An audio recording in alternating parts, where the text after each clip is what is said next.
Hi, I'm Mike with the School of Self-Reliance, and today we're going to talk a little bit about some wild edibles, specifically cattails. Everybody knows a lot about cattails.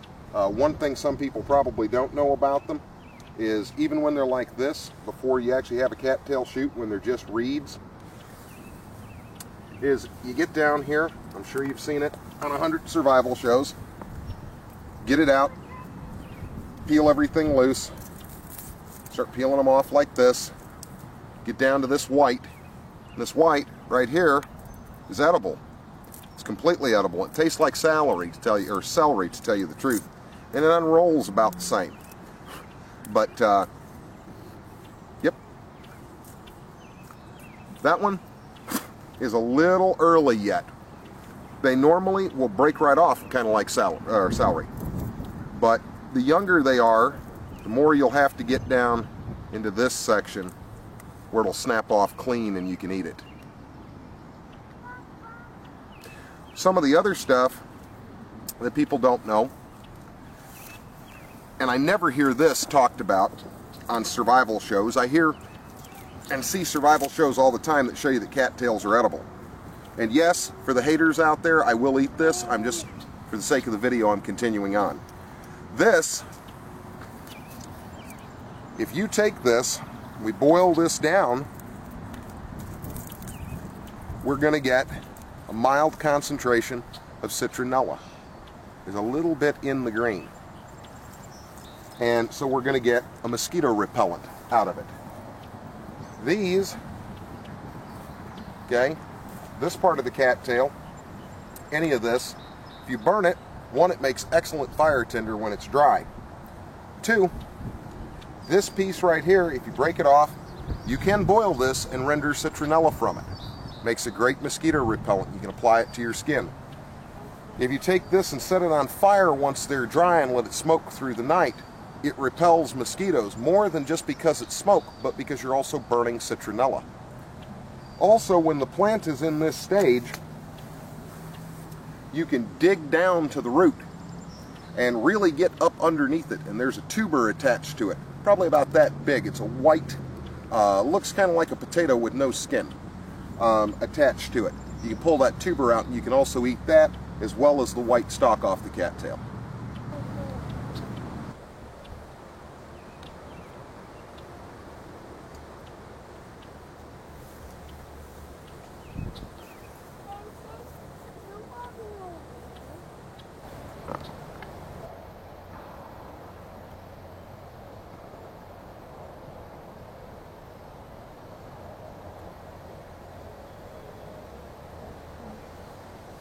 This is younger cattail.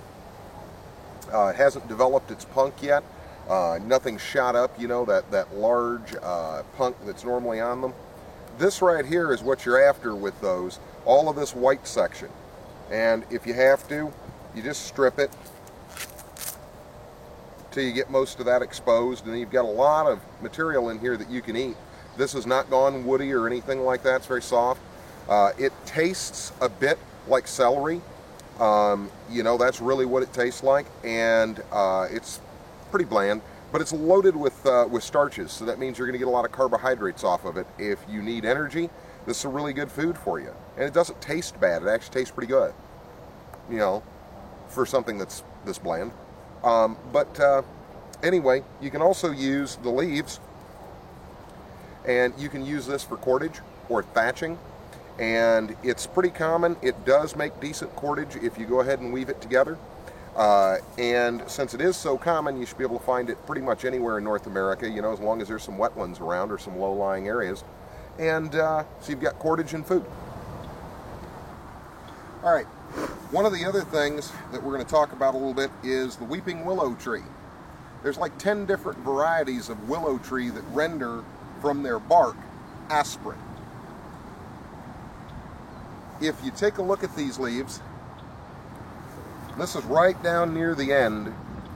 See how it's yellowish green coming down to a really nice speared leaf, serrated on the edges, very flexible, and then comes back into this kind of bark. Well, the bark of this tree you can boil this and render aspirin. So if you have a fever in the field or you're in pain, you have mild aspirin at your disposal if you have willow trees around you. And there's like 10 different varieties. You're not going to get it wrong and hurt yourself with this. But you're going to strip off the bark, the living bark like this, boil it down, and what you're going to end up with is you're going to end up with a mild concentration of tannin and acid. This is a very low tannin tree, so tannins are poisonous if taken in high volume, or if you get a strong tannin from a hardwood or something like that, they can be poisonous. This is going to be very mild, and what you're going to end up with is mostly aspirin, and you're going to be able to drink that, and it's going to calm down any fever that you have. It's going to make you sleep a little bit better at night. It's going to take away some of the aches and pains. If you're in a hurry, you can always just take and break off pieces like this, strip the leaves off, take the stick, stick it in your canteen cup along with a whole bunch of others and boil it, and the aspirin will leach right out of the bark.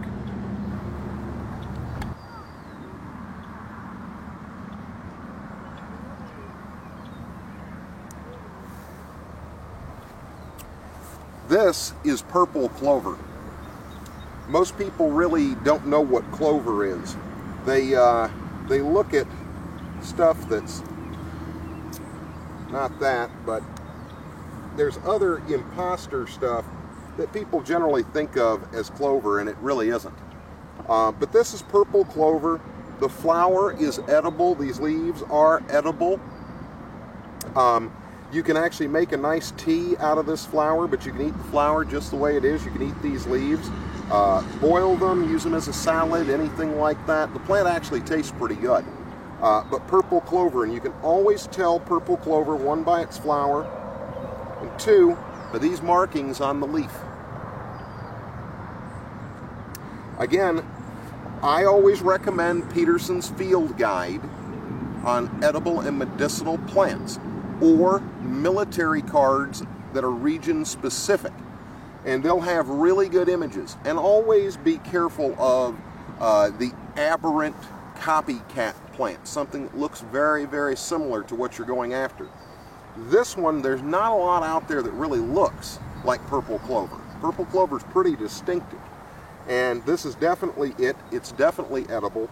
It's really hard to make a mistake. And if you did really make a mistake, the closest mistake you're going to make is to a type of thistle that has a purple flower and a green ball below the flower. But that thistle is also edible, and it doesn't have these leaves that look like this. So it's very, very difficult to make a mistake on this.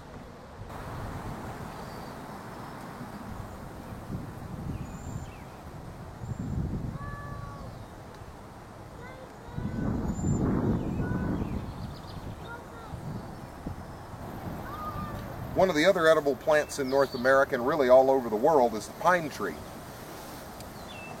These long leaves that are on the pine tree, whether they're Swiss pine or any other variety, you can take pieces of this, boil water, put it in your canteen cup, and you're going to steep this into a tea. The correct way to do it is not to stick the needles into the water. It's to boil the water first, and then soak the needles in the water to steep a tea. When you boil it too much, you're actually breaking down some of the vitamins and minerals. You're actually destroying some of the stuff that you get from it. So the idea is to steep it, have boiling hot water, and then soak the needles in there to steep out the vitamin C and the other nutrients that are in there. You can make a nice tea, has a very lemony flavor, it's full of vitamin C, and it'll keep your immune system up.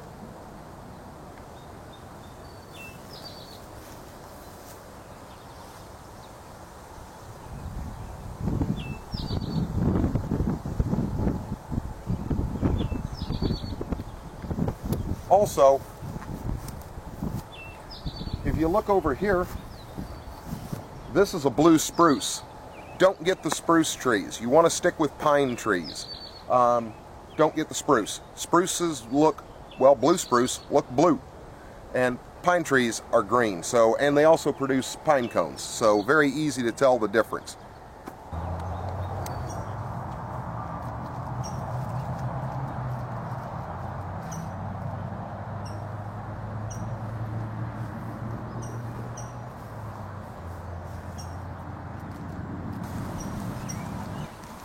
Another edible plant, or partially edible plant, is red sumac. White sumac is poison as hell and will make you itch really, really bad. Red sumac, this red cone right here, there's a bunch of them all over it. You can always tell red sumac. But this right here is edible, and it makes a great tea. If you take the entire stalk off, and I'm going to take one off in just a second.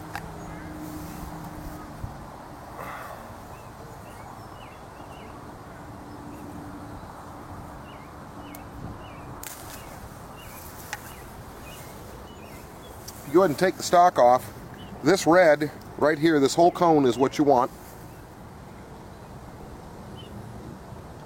And later on in the year, in the summertime, towards the end of summer, this will ripen out and become just as red can be. And what you're going to do with it is you're going to stick it in your canteen cup. You're going to boil this down. You're going to steep a tea out of it. You can use the boiling water method or boil it. The berries are edible, but this is high in vitamin C. It's also called Indian lemonade. It's going to taste very citrusy when you drink it. Anything citrusy is going to have a cooling effect on your body. It's going to make you feel cooler, and it's going to promote cooling. But this is very nutritious. It actually tastes really good. So you can make yourself some Indian lemonade. Just red sumac, it's easy to find. One of the things grows right beside it. White sumac grows right beside it as well. And some of the ways that you can really tell, if you look at the red that's scattered through this plant, it's all over it through the shoots and the stalks. And I've already touched it probably more than I should. Another thing that you can eat for wild edibles is berries. Well, berries are dangerous, but there are some that are really easy to identify. These are just blackberries. They're wild blackberries. They're very easy to identify. When you look at these and you look at their leaves, these are not difficult plants. We've all seen them. The berries are ripe when they're black. The red ones will be too tart to eat. Some of the ones that are in between, you might get them down, you know, they'll be a little tart, but they'll be sweeter as they get blacker. You do have to get to them a little early. The birds and other animals will get to them fairly quickly throughout the year. But you can look for these in fence rows. You can look for them on the edges of fields and tree lines. You'll generally find them. You know, like I said, a very easy plant to identify. It's edible. We all know what they look like, and they are very, very plentiful throughout North America.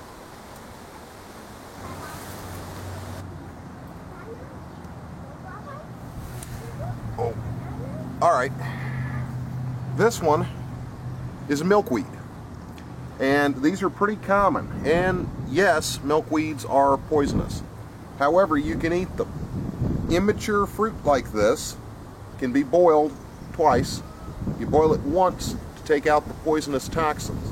Boil it the second time to rinse everything off and make sure that it's clean.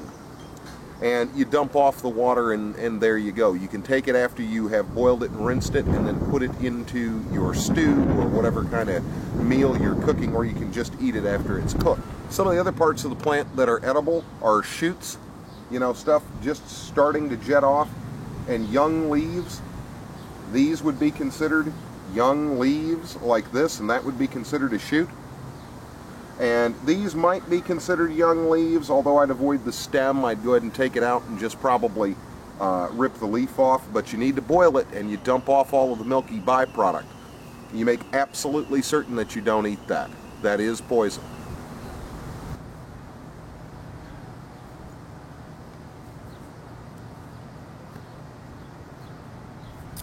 This is a shamrock or wood sorrel. And everybody knows it as shamrocks, and most people mistake it for clover. And it's not clover. It is wood sorrel. And even though these get a lot bigger, they're still not clover. You know, they look like a clover, but they're certainly not. That is a clover. You can always tell clover by its white or tan striping on the inside. They look very similar, and when this one gets a little bigger, it'll be the size of this, but it's still not a clover. Now this wood sorrel, you can eat it like salad, you can pick it. It's completely edible. Even the flowers that are on it are edible. And most forms of clover are edible. So you're not going to make a mistake, but they are two different things.